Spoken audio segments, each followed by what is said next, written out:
공문 읽어주는 남자 100%입니다. 오늘은 2024 현장체험학습 안전 매뉴얼을 살펴보려고 하는데요. 원래는 경기도 인성교육 기본계획 문건을 함께 공부하려고 했는데 분량이 굉장히 많습니다. 그리고 중요한 것들도 있어서 제가 정리를 하는데 시간이 좀 걸리고 있습니다. 그래서 요거는 이 다음 동영상에서 업로드하는 걸로 하고요. 오늘은 선생님들께서 요청하신 자료 중에 2024 현장체험학습 안전 매뉴얼을 살펴보도록 하겠습니다. 그리고 교감 승진 면접을 준비하고 계신 선생님께서 인사 실무 편람 중등 부분도 한번 정리해서 올려달라고 하셨는데 인사 실무 편람은 초등과 중등이 큰 차이가 없습니다. 그리고 기존에 제가 2023학년도 거 올려드린 거 살펴보시면 초등과 중등에서 차이가 있는 부분은 따로 말씀을 해 놓았으니까요. 이미 업로드 되어 있는 영상 살펴보시기 바라고요.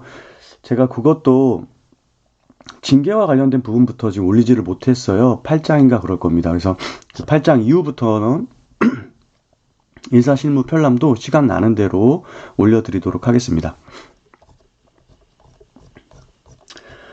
작년에는 문건으로 살펴봤는데요. 이번엔 이제 이 안전한 현장체험학습 매뉴얼이라는 책자 PDF 파일로 살펴보도록 하겠습니다. 보니까 이게 색감도 좀 입혀져 있고 보기에 따뜻한 느낌을 좀 받아서 이걸 좀 갖고 왔습니다. 요 앞장은 기본 문건과 마찬가지로 한쪽으로 정리가 되어 있어서 선생님들께서 이걸 붙여놓고 공부를 하시면 좋겠다라는 생각이 들었고요. 이 뒤에 보면 요 관련된 내용들이 세부적으로 나오기 때문에 요 부분은 살펴보지 않고 넘어가도록 하겠습니다. 용어의 정의 및 현장 체험 학습의 구분 부분 살펴보도록 하겠습니다. 현장 체험 학습이란 주제별 체험 학습, 요건 수학 여행을 이야기하는 거고요. 수련 활동, 숙박형 현장 체험 활동, 일일형 현장 체험 활동 등 학교 밖에서 이루어지는 일체의 교육 활동을 말한다. 그리고 두 번째, 현장 답사란 체험학습 실시 경로, 시설의 안전위생, 유해환경 인접 여부, 목적지 및 경유지의 위험지역 등을 파악하기 위하여 체험학습 인솔자 등이 직접 방문하여 점검하는 행위를 말한다 라고 되어 있습니다. 근데 여기 보시면 인솔자 등이라고 되어 있습니다. 그래서 인솔을 하지 않는 분이 현장 답사를 가지 않아도 괜찮습니다. 세 번째, 안전교육이란 체험학습 중에 발생할 수 있는 교통화재, 풍수해 등의 모든 재해와 재난으로부터 학생들이 자신을 안전하게 지키기 위한 교육을 말한다. 그래서 일반적으로 현장체험학습을 가기 전에 선생님들 대상, 그리고 현장체험학습 교육활동에 참여하는 학생 대상으로 안전교육을 학교장이 실시하는 것은 의무로 되어 있습니다. 네 번째, 소규모 현장체험학습이란 경기도에서는 우리 4.16 사태 이후에 이것이 거의 표준 규격이 되고 있는데요. 3학급 이하를 선택하거나 또는 이게 이제 5어의 개념입니다.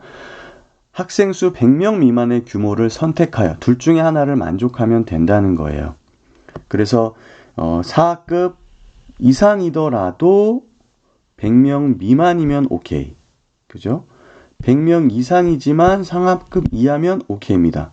그런데 4학급 이상이면서 100명 이상 두 개가 다 충족될 때는 대규모로 해석을 해야 된다. 이 얘기입니다.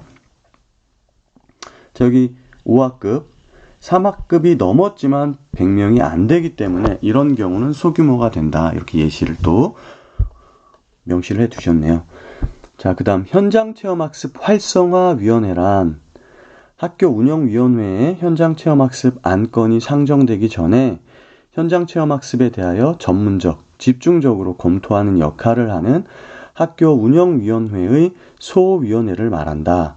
다만 학교장이 활성화위원회를 구성하지 않고도 이 현장체험학습의 소기의 목적을 달성할 가능성이 있을 경우에는 학교 운영위원회로 대체가 가능하다라고 되어 있습니다.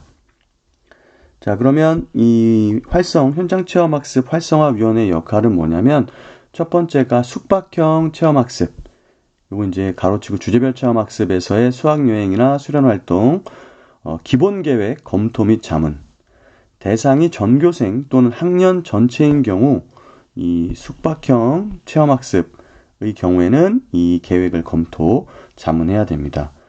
또 숙박형 현장 체험학습을 학교 내에서 할 것인가 말 것인가에 대한 동의율을 결정하는 것. 이 동의율은 너무 높아도 안 되고 너무 낮아도 안 되겠죠. 또 이 학생들의 설문조사 결과에 따라서 이 숙박형 체험학습을 실시할 것인가 말 것인가에 대한 여부를 결정하는 것. 세 번째는 숙박형 현장 체험학습 시 학부모위원을 포함한 답사단 구성 시행. 우리가 현장 체험학습을 가기 전에 답사를 할 때는 이 학부모위원이 반드시 포함되도록 뒤에 명시가 되어 있었습니다. 다만 이 학부모가 가지 못할 경우에는 타 위원에게 위임이 가능하다. 일일형 현장 체험학습은 답사를 생략할 경우에만 안전대책 여부를 심의하면 된다. 그러니까 일일형 현장 체험학습은 현장체험학습 활성화위원회 심의 대상은 아니지만 답사를 생략할 때는 안전사항이 마련되었는지를 심의를 해야 된다라는 겁니다. 그다음에 계약 관련 경쟁 입찰 진행 시 제안서를 평가하는 것까지 현장체험학습 활성화위원회에서 진행을 합니다. 현장체험학습의 구분 보도록 하겠습니다. 숙박형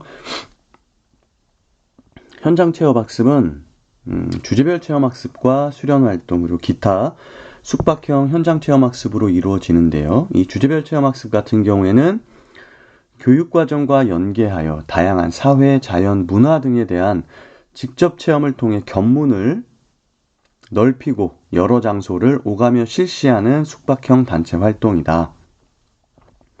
수련활동은 마찬가지로 교육과정과 연계는 하지만 청소년 시기에 필요한 공동체 의식이나 협동심을 함양하기 위해 수련시설처럼 같은 장소에서 이동 없이 실시하는 교육활동을 포함한 숙박형 단체 활동으로 보시면 되겠습니다.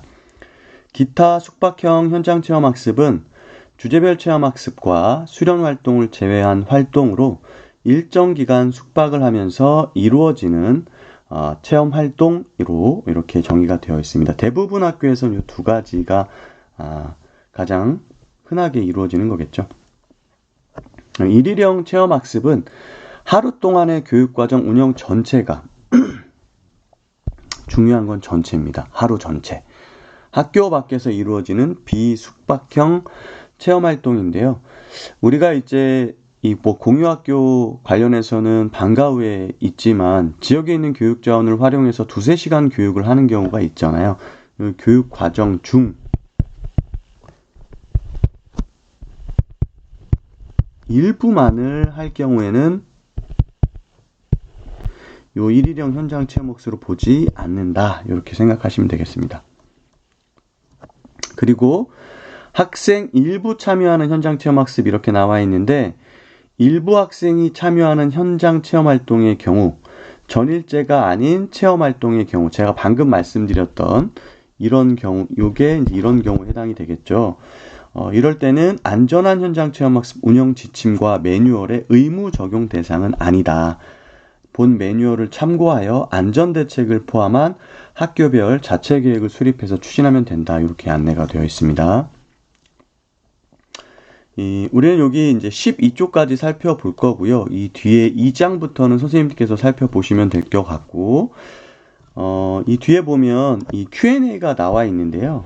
Q&A 부분 제가 먼저 살펴봤는데, 이 하단 부분의 세부 지침들을 잘 숙지한다면 뭐 꼭 읽어보지 않아도 관계는 없습니다. 다만 그 한 30개 정도 되는 Q&A 5월에 전문직 시험을 응시하는 선생님들께서는 그거 읽어보고 문제만 이렇게 따가지고 답을 직접 달아보는 건 또 연습이 될 것 같다는 생각이 듭니다. 안전한 현장 체험학습 운영의 개요. 당연히 목적은 안전한 현장 체험학습을 운영하는 것이겠죠. 그래서 기본 방향은 모든 학교 밖 현장 체험 학습은 안전 대책을 강구하여 운영을 해야 되고요. 당연히 교육 과정과 연계해서 소규모 형태의 안전한 현장 체험 학습을 운영해야 됩니다. 현장 체험 학습 운영 공통 준수 사항 살펴보겠습니다. 첫째는 계획을 수립해야 되겠죠. 안전 대책을 포함한 체험학습 기본 계획을 수립한다. 하단 부분에 이제 계획 부분에 들어가야 될 것들이 세세하게 나와 있습니다.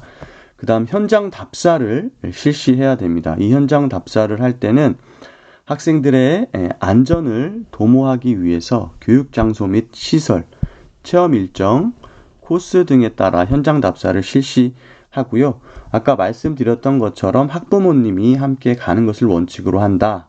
학부모님이 정 어려울 경우에는 타 위원에게 할 수 있다. 위임할 수 있다.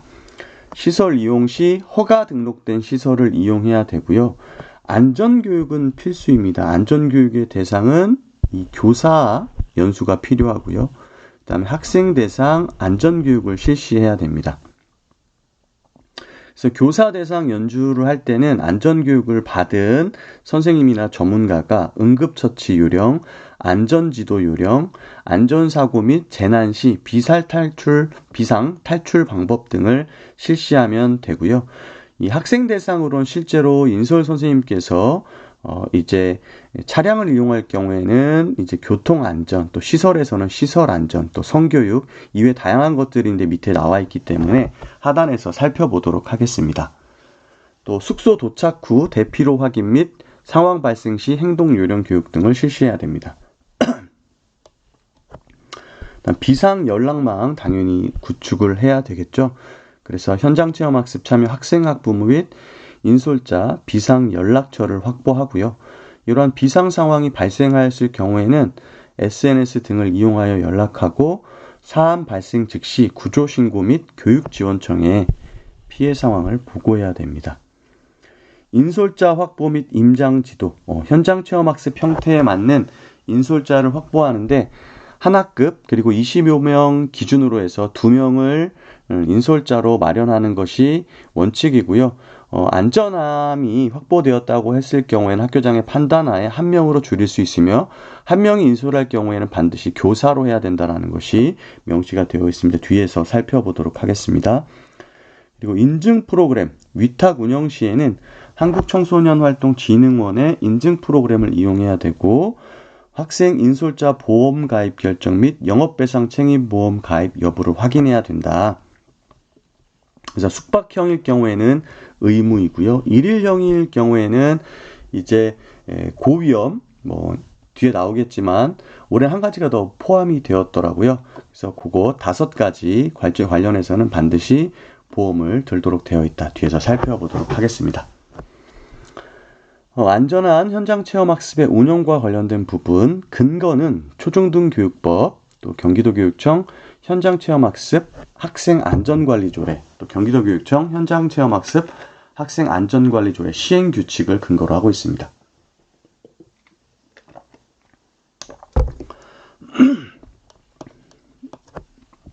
안전한 현장체험학습의 목적은 안전이 뒷받침된 체험 중심의 다양한 교육 활동을 통해서 개개인의 꿈과 끼를 키우고 자율성과 창의성을 함양하는 거고요. 교육과정과 연계한 안전하고 교육적인 학교 밖 활동을 통해 협동심과 인성을 기르고 나눔과 배려를 실천하는 민주시민을 육성하기 위함입니다. 기본 방향 7가지가 제시되어 있습니다. 첫째로 계속해서 나오지만 현장체험학습 안전을 위해 안전대책을 강화한 소규모 현장체험학습을 운영해야 되고요. 현장체험학습은 관련 법규 및 경기도교육청의 정책에 부합하여 실시해야 합니다. 또 교육적 목적을 달성할 수 있는 장소와 프로그램 등을 선정 운영하고 각급 학교는 실시 계획을 학교 교육계획에 명시하고 부득이한 경우 별도 실시 계획을 수립해야 합니다. 계획을 시행하는 과정에서 학생 건강과 안전관리에 특히 유의하고요. 청소년 유해 환경 밀집 지역 및 안전 취약 지역에서의 현장 체험은 금지한다. 현장 체험학습의 투명성 제고를 위해 체험학습 과정을 경기교육부와 현장 체험학습 사전, 사후 정보방에 공개해야 되는데 숙박형은 의무입니다. 그래서 여기 경기교육모아에 올려야 되는 것, 그다음에 정산과 관련된 것, 특히 이제 수익자 부담이 있는 경우에 그 부분 뒤에 이제 명시되어 있으니까 그 부분 한번 살펴보시면 될 것 같고요. 수익자 부담 현장 체험 학습의 경우 활동 내용, 부담 금액 등에 대하여 사전에 안내한 후 학부모 및 학생의 자유로운 의사가 충분히 반영될 수 있는 방법으로 동의서를 받아 추진을 해야 된다라고 나와 있습니다. 안전한 현장 체험학습 운영 지침, 다양한 학교 밖 체험활동은 도교육청 각 부서, 직속기관, 교육지원청 기본계획서의 안전계획을 우선적으로 적용하나 방침이 없을 경우에는 본 지침을 참고하여 학교장의 책임하에 안전대책을 확보한 후 학교별 자체 계획을 수립하여 실시한다. 자, 별도 계획이 시행되는 유치원이나 특수학교, 체육활동 관련 계획은 각 부서의 자체 안전계획 매뉴얼이 우선이므로 이걸 확인해라. 그러니까 학교에서 실시하는 현장 체험학습 이외에 유사한 형태의 교육활동이 학교 밖에서 이루어질 때는 그 교육활동과 관련된 부서의 기본 문서를 우선적으로 적용하되 그러한 것들이 없을 경우에는 본 현장 체험학습 안전 매뉴얼을 준하여 적용해서 학교별로 계획을 수립해서 시행하면 된다. 이렇게 해석을 하시면 되겠습니다. 각급 학교는 현장 체험학습 학생 안전관리 조례에 따라 다음 사항을 포함한 체험학습 기본계획을 수립 시행하여야 한다. 그러니까 이게 지금 아까 말씀드렸던 것처럼 우리가 현장 체험학습 기본계획을 수립할 때 반드시 들어가야 되는 부분입니다. 그래서 학교에서 계획을 수립하셨을 경우에는 이러한 것들이 들어가 있는지 꼭 살펴보셔야 되겠죠. 첫째가 소규모 현장 체험학습 운영 방안, 3학급 이하, 100명 이하, 교육과정과 연계한 체험 중심의 교육활동, 이동수단에 대한 안전조치, 특정 시기 또는 일부 관광지 등 특정 지역을 지향하고요. 학생 안전사고 예방 교육과 긴급 상황 발생 시 대처 방안 등 학생 안전대책 방안을 마련해야 됩니다. 그러니까 이게 지금 이제 안전교육과 관련된 부분이라고 보시면 될 것 같고, 학생, 학부모, 교직원 의견 수렴 방안 수렴과 반영 방안을 마련해야 되고요. 예를 들면 뭐 숙박형 같은 경우에는 실시할 건지 말 건지에 대한 동의율 조사를 현장 체험학습 활성화위원회에서 비율을 정하고 설문을 실시하는 거고요. 이외에도 이제 뭐 어디를 갈 것이냐, 그 다음에 수익자 부담 같은 경우에도 이 의견을 충분히 수렴해야 되겠죠. 그 밖에 학교장이 현장 체험학습 시 학생 안전을 위하여 필요하다고 인정하는 사항, 학생 안전을 위해서 필요하다고 인정하는 사항 등이 들어가야 된다. 그런데 현장 체험학습 운영 시 교육적 필요와 학교 여건에 따라 불가피한 경우 대규모로 운영될 수 있으며 대규모 운영에 따른 안전대책 수립이 필요하고요. 본 지침에 나와 있는 절차를 준수하여야 합니다. 뒷부분에 세부적으로 나와 있으니 살펴보겠습니다.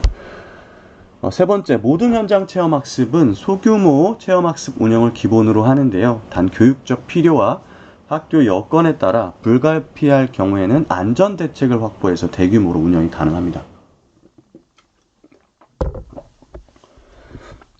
소규모는 상학급 이하 또는 참여 학생 수 100명 미만 단위 운영이고요. 교육과정과 연계된 학생 주도적 기획 운영 및 개별화된 체험이 가능한 소규모 형태의 현장 체험학습을 추진한다. 대중교통을 이용한 현장 체험학습 시 사전 대중교통 예절교육과 안전교육을 실시한다. 대규모 주제별 체험학습, 수학여행, 대규모 수련활동 및 국외 체험학습의 경우 세부 계획 및 자체 점검표를 교육지원청에 제출하며, 지금 제출해야 될 게 세부 계획, 자체 점검표를 제출해야 되고요. 그 다음에 컨설팅 대상인 경우에는 세부 일정을 협의해야 된다. 주제별 체험학습의 경우 소규모로 나눠서 체험활동을 운영하고 숙소에서만 대규모로 운영할 경우에는 안전요원 확보 등 안전대책을 수립한 경우 컨설팅 대상은 아니지만 숙소에서 대규모 활동이 계획된 경우에는 교육지원청 컨설팅 대상이다. 이거 뒤에 Q&A에도 나와 있더라고요. 그래서 보면 일일형 체험학습의 경우에는 소규모든 대규모든 컨설팅을 실시하지 않습니다. 당연히 서류 제출 없고요.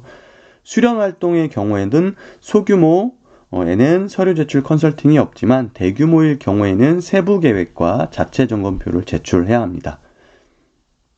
주제별 체험학습 소규모일 경우에는 서류 제출 컨설팅 없고요.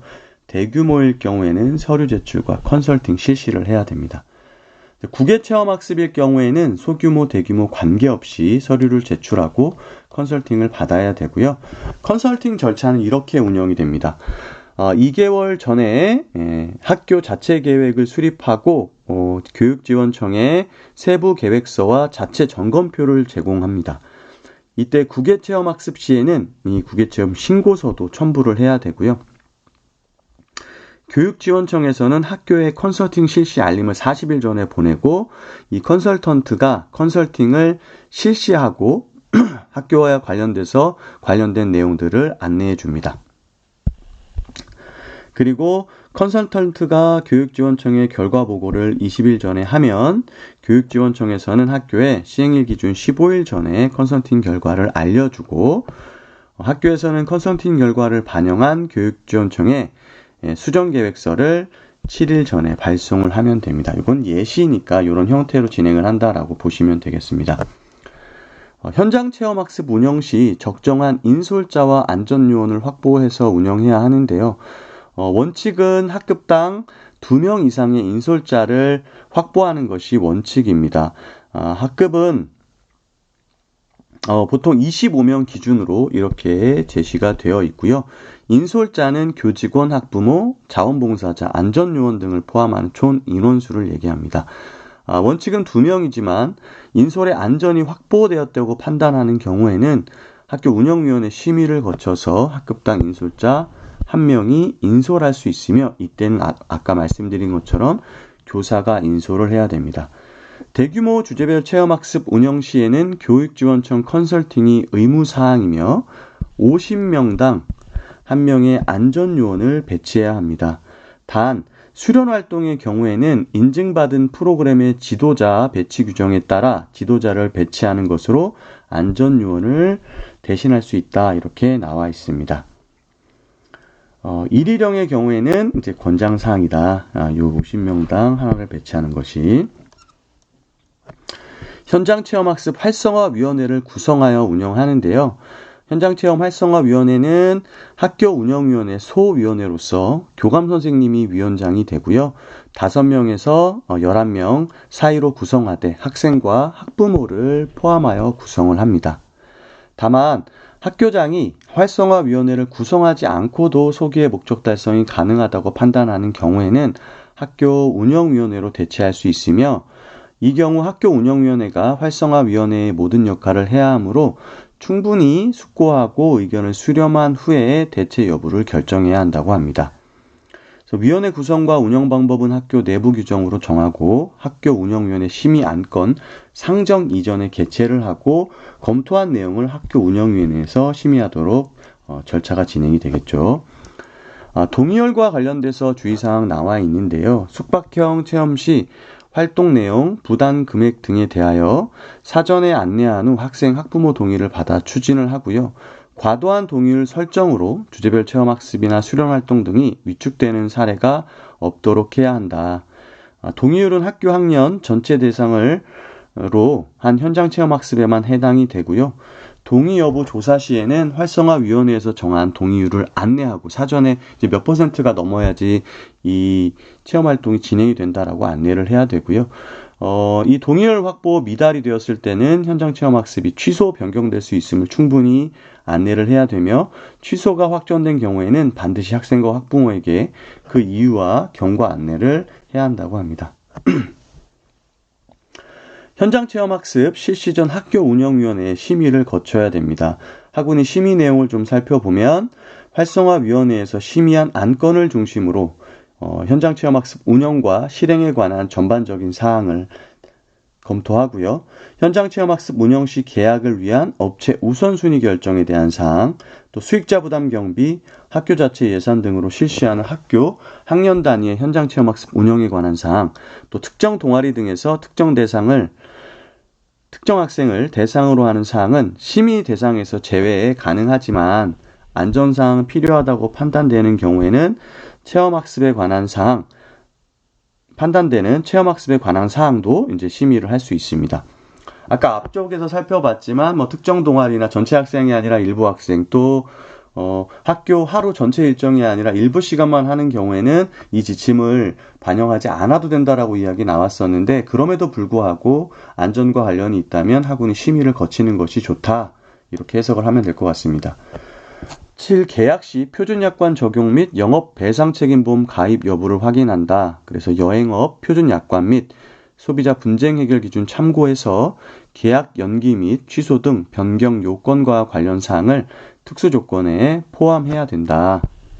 이런 것들이 포함이 돼야 되네요. 계약 연기 및 취소 등 변경 요건.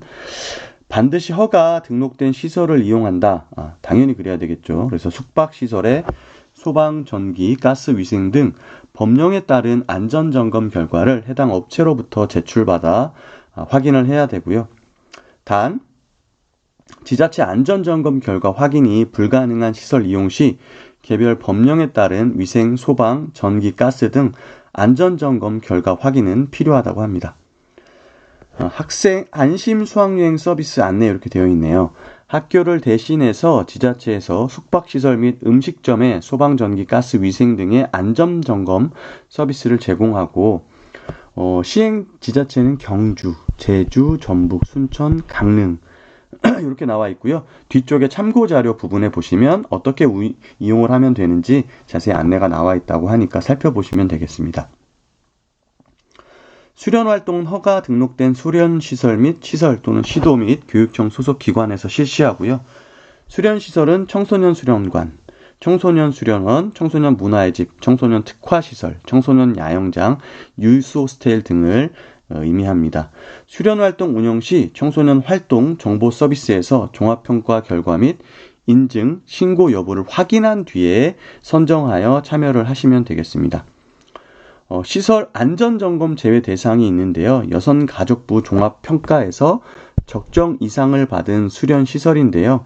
이 종합평가 결과가 청소년 활동정보 서비스 공지사항에 실시간으로 등재가 되어 있으니까 여기에서 인증받은 프로그램을 선택하시면 될 것 같고요. 이외에 공공수련시설 및 기타, 예를 들면 우리 경기도교육청 소속인 경기도학생교육원 소속 6개의 야영장, 포천, 연천, 여주, 양평, 용인, 김포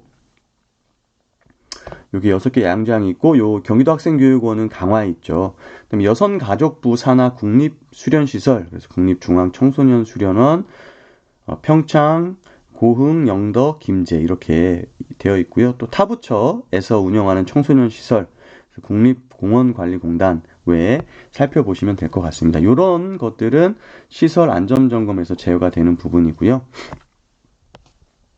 청소년활동진흥법 제10조 청소년 활동 시설의 종류를 보면 이렇게 나와 있습니다. 이것도 참고만 하시면 될 것 같아요.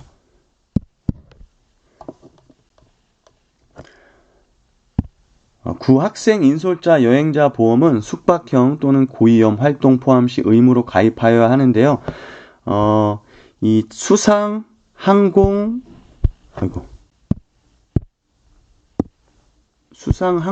산악, 장기도보 등이 포함된 고위험 활동은 1일령이라고 하더라도 보험을 해야 되고요. 숙박형은 당연 의무인데 뒤쪽에 Q&A를 보니까 수상 앞에 수영이 나와 있었습니다. 그래서 우리가 물놀이 같은 경우를 포함한 경우라면 이 의무로 이 여행자 보험을 꼭 가입하는 게 좋으실 것 같고요. 가항 이외의 1일령 현장 체험학습은 학교 운영이 심의를 거쳐서 자유가입하면 된다. 근데 가급적 가입하는 것이 좋겠죠. 10. 현장 답사는 학생 안전사고 예방에 중점을 두어 1회 이상 실시하는데요. 숙박형은 1회 이상 의무이며 활성화위원회 학부모위원이 필수로 참석을 해야 됩니다. 아까 말씀드린 것처럼 이게 학부모위원이 불참할 경우에는 타 위원이나 위임받은 학부모 대리가 참석이 가능하다. 학생의 현장 답사는 권장 사항이고요. 1일령은 학교장이 안전대책이 확보되었다고 했을 경우에는 현장체험학습 활성화위원회 심의를 받아서 현장 답사 실시를 하지 않아도 된다라고 되어 있습니다. 다만 고위험 활동은 생략이 불가하다. 아까 나온 것처럼 수영, 수상, 항공, 산악, 장기도복 등은 생략이 불가합니다. 11. 인솔 및 지도교사는 담당 학생 중 신체 허약자 또는 교육활동 운영상 특별한 보호를 요하는 학생을 사전에 파악하여 특별히 관리할 필요가 있고요. 이 수련시설 및 위탁업체의 명단과 보호 도움이 필요한 내용을 사전에 통보해서 안전지도 대책을 수립하면 좋을 것 같고요. 지체 부자유 학생을 위한 장애인 편의시설과 휠체어 이동 동선 등을 확인하면 좋다라고 나와 있습니다. 또 부득이 미참가하는 학생이 발생했을 경우에는 해당 학생의 교육계획을 마련해서 운영을 해야 되고요. 경제적 사정으로 인한 미참가 학생은 저소득층 자녀 체험학습 지원사업 등을 활용하여 가급적 참가할 수 있도록 해야 합니다. 미참가 학생을 관리할 때의 주의사항으로는 일률적으로 학교정 허가, 교회 체험학습 및 결석 처리로 민원이 발생하지 않도록 유의해야 되고요. 참가 학생에 대해서만 내신 성적을 반영하거나 교내상 수여 등 미참가 학생에 불이익을 주면 안 되겠죠. 자, 인솔자 안전연수 및 학생 안전교육을 철저히 실시한다. 학교장은 인솔자에게 유사시에 대비하여 현장 임장지도 의무, 응급처치 요령, 안전지도 요령, 비상탈출 방법 등 사전연수를 실시해야 됩니다. 현장체험 학습 실시 전에 교과 및 창의적 체험활동 시간을 활용해서 차량 이용, 시설 이용, 교육 프로그램 안내, 안전사고 예방교육 등을 실시해야 하는데 주요 내용은 이 5가지를 포함해야 합니다. 그래서 교통수단별 안전교육 및 기타 안전사고 예방교육, 공중시설 이용 예절, 또 숙소 등 체험시설 상황 발생 대비 행동요령, 성범죄 예방교육, 안전사고에 대비하여 유해 물품을 절대 휴대하지 않도록 교육하고요. 대중교통을 이용하는 경우 대중교통 이용 안전교육을 실시해야 합니다. 현장체험학습 안전교육 학습자료, 현장체험학습 안전길라잡이, 청소년종 안전교육 가이드북을 적극적으로 참고 활용하시면 좋겠다라는 내용 나와 있고요. 이동 또는 체험활동 중 상황별로 적합한 학생 안전교육을 실시하고요. 이동 장소마다 이런 경우가 종종 발생할 수 있는데 참여 인원을 명확하게 파악해서 낙오되는 학생이 없는지 확인을 합니다. 특히 선박이나 항공 이용할 때에는 구명조끼 및 비상탈출 방법을 철저하게 교육시키고요.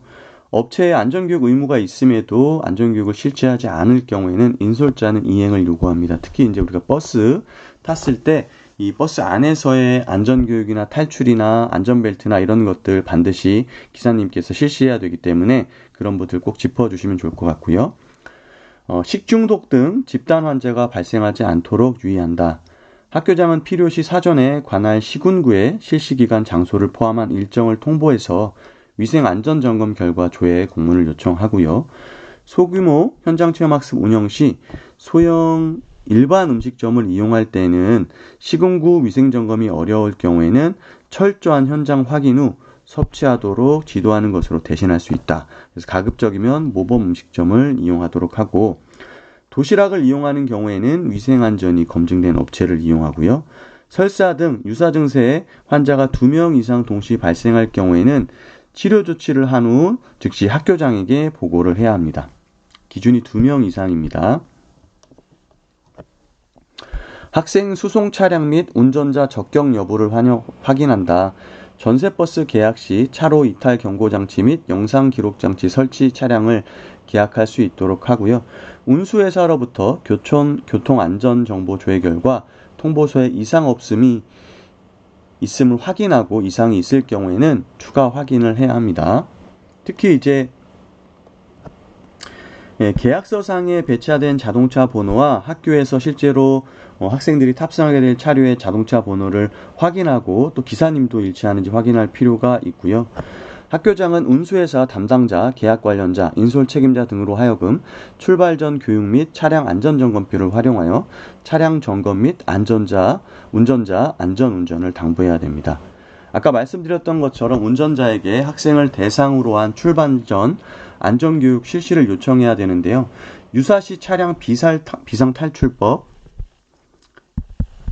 그다음에 안전벨트 착용, 차량 내 소화기 위치, 탈출용 망치 사용법 등 안내해야 됩니다.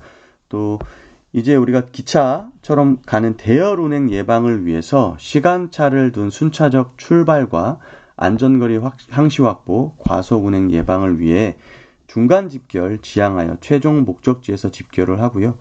교사는 학생 안전벨트 착용 지도 및 확인, 휴게소 안전교육 실시, 운전자에 대한 과속 운행, 음주운전, 신호위반, 대열 운행, 끼어들기 금지 등 안전운전을 요청하고 확인해야 됩니다.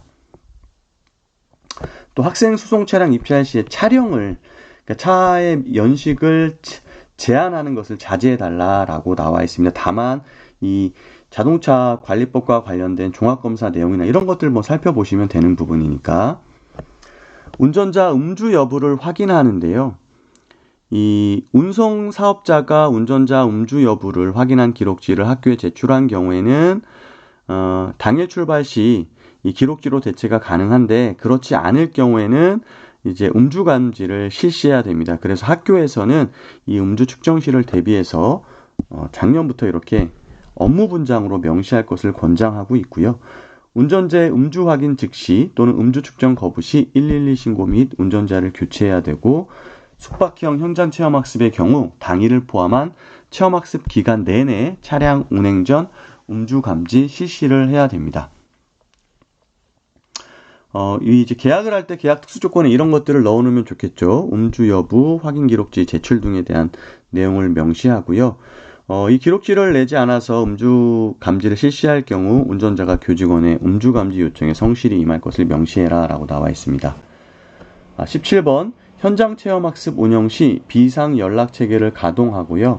체험지 도착 후 대피로 확인 및 비상 상황 발생 시 행동 요령 교육을 실시해야 합니다. 인솔자는 임장 지도를 의무로 하고요. 임장을 할 때는 교육 내용, 안전 문제, 학생 호응도 등을 관찰하고 안전사고 등 응급 상황에 대응할 수 있도록 한다. 그래서 이 위탁 교육 중에 인솔자가 교육 현장을 무단 이탈하는 것을 금지하고 있습니다. 경비는 회계 관련 규정에 따라 학교장 책임하에 집행 정산하는데요. 현지에서 집행을 할 경우에는 임시 출납원을 임명하여 집행을 하고요. 수익자 부담, 경비가 포함된 경우에는 현장 체험학습 종료 후 10일 이내 정산하고 정산일로부터 10일 이내에 정산 내용을 공개하여야 합니다. 인솔자 여비는 학교 운영비에서 지출하고 예산 범위 내에서 관련 규정에 따라 정하고, 인솔 교직원의 시간의 근무 수당은 활동 실시 전 시간의 근무 명령을 득한자에 한하여 지급할 수 있습니다. 현장 체험학습 실시 후 자체평가회를 실시하여 개선 방안을 모색해야 됩니다. 학생 교사 대상 만족도 조사 실시 후 결과 분석 후 다음 운영계획 자료로 적극 활용하고요. 모든 숙박형 체험학습은 경기교육모아 사이트의 사전 사후 정보방 탭에서 사전 정보 및 사후 결과를 입력해야 합니다. 특별한 교육적 목적이 있는 경우를 제외하고 국외 현장 체험학습은 자제해야 됩니다. 그런데 부득이 국외 현장 체험학습을 실시할 경우에는 현지 특성에 맞는 안전대책을 수립하여 추진하고 교획 경비 및 위화감을 조성할 우려가 있는 체험학습, 예를 들면 동학년 국내외 분리 체험학습 등은 지양합니다. 적정 안전요원 배치 및 인솔자의 현장 체험학습 안전요원 연수를 이수할 것을 적극적으로 권장하고 있습니다. 국외 현장 체험학습 준수사항 살펴보면요. 계획 수립 단계부터 교육지원청 컨설팅을 실시하고 참여 인원수에 관계없이 세부 계획서 및 자체 점검표를 교육지원청에 제출하고 컨설팅 완료 실시한다. 그러니까 이거는 소규모 대규모 관계없이 이제 서류, 자체 점검표, 세부 운영 계획서 하고 그다음에 국외 여행 신고서까지 해야 되고요. 그다음에 컨설팅도 받아야 된다는 거죠. 현장 답사는 1회 이상, 여기는 실제 인솔자를 중심으로 실시함을 원칙으로, 아까는 이 국내 같은 경우는 이 말이 없었잖아요. 실제 인솔자가 가야 되는 거고요. 매년 같은 학교를 교류하는 경우에는 직접 답사가 어려운 경우에는 여행사 관계자, 또 국외 교류학습 대상, 학교 관계자 등이 현장 답사 서류로 대신 가능하다고 합니다. 방문국, 현지 대사관, 영사관, 여행사 등을 통하여 안전대책을 마련해야 되고요. 학부모 동의율 90% 이상일 경우에만, 아까 과도한 동의율을 설정하지 말라고 했는데 90%면 약간 과도한 수준이거든요. 그러니까 이 정도로 꼼꼼하게 학부모의 의견을 수렴해야 된다. 그리고 이 해외 현지 병원 이용에 어려움이 예상되는 학생은 참가를 자제하고 인솔교원의 국외여행 초과 근무 수당은 지급하지 않는다라고 나와 있습니다.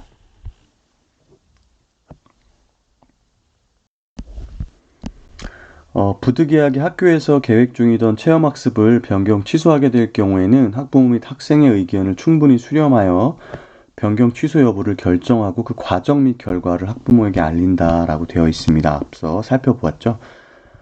사안 발생 시 대처 방안 보도록 하겠습니다. 응급 상황 발생 시에는 현지 응급구조기관에 즉시 구조를 요청하고요. 학교 교사, 학생, 학부모 비상 연락망을 통해서 응급 상황 발생 시 즉시 연락을 합니다.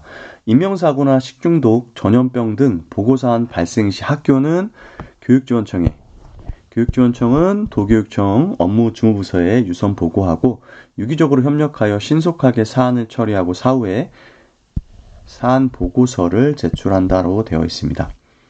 국립학교는 도교육청과 교육부 동시 보고를 해야 되고요.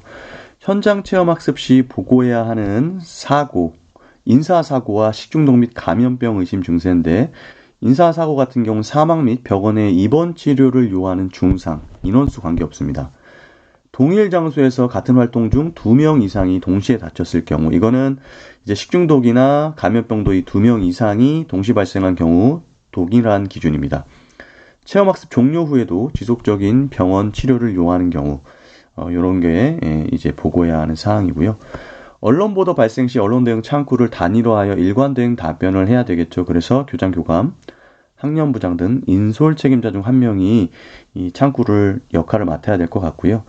천재지변 또는 사안 발생으로 인해 학생 안전 등 체험학습 진행에 어려움이 예상될 경우 학교 구성원의 신속한 의사결정을 통해서 혼란을 최소화하고 현장 체험학습 도중 발생된 사고로 인한 병원 진료 시 학교에서 병원비 등 선지급할 수 있는 예비비를 학교 회계 예산에 편성할 것을 권장하고 있다. 그래서 병원비 정산 때문에 학생이 병원에 장시간 대기한 일이 없도록 해야 되고요. 현장 체험학습 도중 발생된 사고로 인한 당일 치료, 당일 퇴원의 경우에만 해당이 됩니다. 그래서 절차를 보면 병원 이송 및 진료, 당일 치료 및 퇴원, 병원비 정산, 이건 이제 학교 카드로 결제를 하고 나서 퇴원하고 보험회사 및 학교안전공제에 병원비 청구해서 학교에게 병원비를 반납하면 됩니다.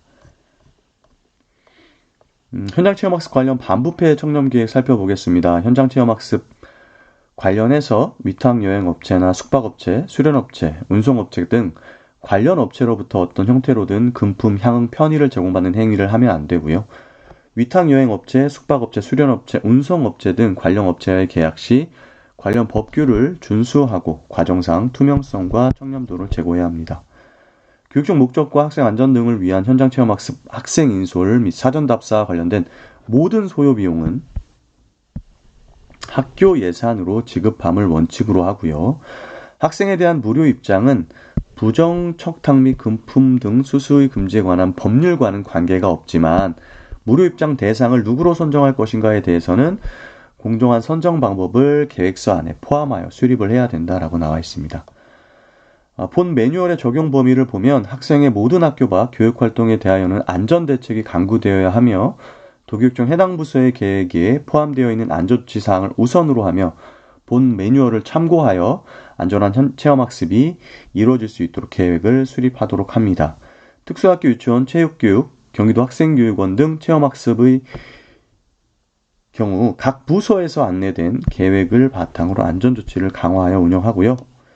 현장체험학습 안전교육은 현장체험학습 사전에 실시를 해야 됩니다. 앞서 안내드렸던 것처럼 현장체험학습 안전교육 학습자료, 현장체험학습 안전길라잡이, 청소년용 안전교육 가이드북을 참고 활용할 수 있고요.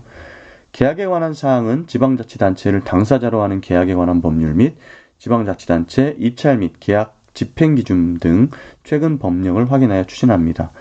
현장체험학습 시 고농도 미세먼지가 발생할 경우에는 가급적 실내활동으로 변경하여 운영을 하고요. 부득이하게 실외활동을 해야 할 경우에는 마스크 착용 등 학생 안전조치를 실시한 후에 활동을 하면 될 것 같습니다. 이렇게 해서 살펴봤고요. 여기 89쪽이었던 것 같은데요. 예, Q&A가 이렇게 나와 있습니다. 그래서 이 부분 한번 문제 마치듯이 해보시면 좋을 것 같습니다. 오늘 2024 현장체험학습 안전 매뉴얼 살펴봤는데요. 작년에 이어서 변화된 내용들은 크게 눈에 띄지 않습니다. 왜냐하면 이러한 지침들은 중요한 무언가 사건이 생기지 않으면 이렇게 지속적으로 학교에서 인지할 수 있는 수준으로 유지하는 것이 좋기 때문에, 다만 그 일회용 체험학습에 수영이 들어갔다, 요거는 뒤에 Q&A 자료에 나왔던 거고 본 지침에는 없었습니다. 이 부분 정도만 살펴보시고, 앞쪽에 개요가 나와 있는데 그거 한쪽짜리 출력하셔서 책상에 놓고 잠깐 보시면 업무하시는데 지장이 없을 것 같습니다. 오늘도 함께해 주신 선생님들 감사드리고요. 다음 시간에는 정말 인성교육 제가 꼼꼼히 살펴보고 선생님들과 함께 공부할 수 있도록 하겠습니다. 늘 댓글로 응원해 주시고 또 의견 주시는 선생님들 감사드립니다. 부족한 내용이지만 선생님께 도움이 되길 바라고요. 지치지 마시고 매일매일 조금씩 정진하는 하루 보내시기 바라겠습니다. 구독과 좋아요 부탁드리겠습니다. 감사합니다.